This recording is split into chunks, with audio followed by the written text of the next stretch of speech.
Thank you very much, Mr Chair. I do want to take some time to talk about the purpose clause of this bill, because this is where the Select Committee did the majority of its work. And as previous speakers have outlined, we certainly understood as a committee why Christ College had come to us, that they were in a position where a number of the activities that they wanted to undertake, they felt that they weren't able to. Money was locked up, essentially, in trusts that they weren't able to use for the purposes that they wanted to, or indeed had generated significantly more income than they needed to achieve those purposes. And it was, difficult sometimes for the committee to work through just the reasoning behind that. And if I just highlight a couple of the trusts to use those examples. The T.H. Lowry gift, which was to be applied for the encouragement of athletics and athletic sports in connection with the college.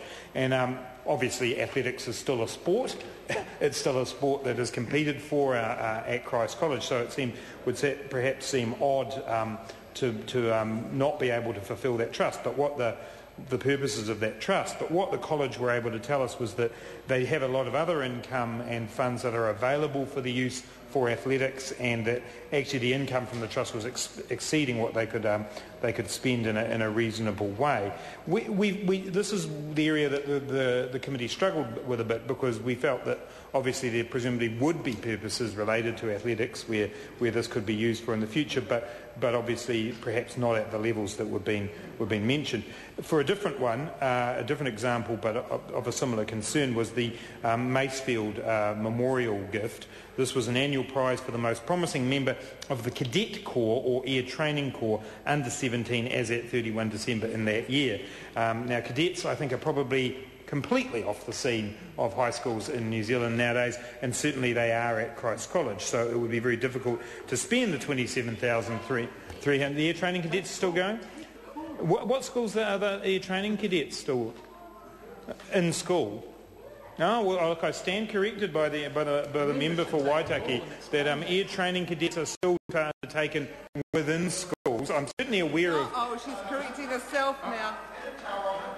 In the school, I mean, the question is not so much whether air training cadets exist, but whether schools still do it. And that's, I think we'll find that Waitaki Boys and St Kevin's College down there are probably not providing them, as Christ College is now not providing the schools. But we could check, and I'd be happy for Ms Dean to take a call at some point and let us know. I know she was someone who followed this bill extremely closely in the Select Committee, and so it wouldn't surprise me if she would like to take a call. So those are just two trusts where the committee grappled with the fact that while we understood what the...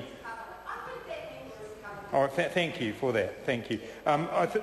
The purpose clause was where the committee felt that we did need to make some changes to be able to accept Christ College's point, but also ensure that those trusts, that we still felt there was some integrity kept in how money was distributed. So the way in which the committee did that was by putting in a brand new clause, subclause 4, which essentially lays out the criteria on which the college can change what it's doing with these trusts. So that clause says that where the circumstances are that it is impossible, impractical or inexpedient to apply the property for the purpose for which it was given to or vested in the college, or the available amount of the property is inadequate to carry out the purpose for which the property was given to or vested in the college, or the purpose for which the property was given to or vested in the college had already been carried out.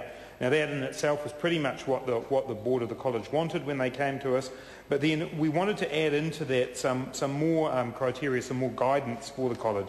And so we added in that if the governing board is satisfied that the property given to or vested in the college is more than is necessary for the purpose for which it was given, it may apply any excess property for charitable purposes for the benefit of the college. And that's the key phrasing, Mr Chair, for charitable purposes for the benefit of the college. So this is to keep it inside the same boundary to actually say it will still be for charitable purposes and for the benefit of the college. And it was raised in the committee, well, what happens one day if Christ College ends up with some kind of commercial arm as part of their operations, and schools are evolving in all sorts of ways, and that was possible. would we be comfortable with some of the proceeds of these gifts going into that kind of area? And the committee decided it wasn't, and that these things would be consistent with the Charities Act if we were actually putting in this kind of language. Mr. Chair, just briefly. Robertson. Thank you, Mr. Chair. So that was an important addition to this particular part of the bill. We also then added 4B in, which says, in exercising the powers that I've just outlined, the governing body must apply the property for a purpose that is as close as reasonably possible to the purpose for which the property was given to or vested in the college. And again, this was us trying to make sure that although it's quite clear that, as David Parker said earlier, there's not so much in the way of Greek being taught or divinity or other such things. Divinity is probably still taught, but not in Greek. That's the issue. And so we certainly understood that it wouldn't be possible to do that, but that we thought that it was in the spirit of the gifts that were given to the college that we should have a clause here that obliges the college to put this as to a purpose that is as close as reasonably possible. So that's the amendment that we made in clause 4 of the bill, and I do think it's worthwhile just outlining it, because I think, as I said in my second reading speech on this bill, these bills often come as private bills and sail through, and this was an example where the committee took its job seriously, recognised an issue.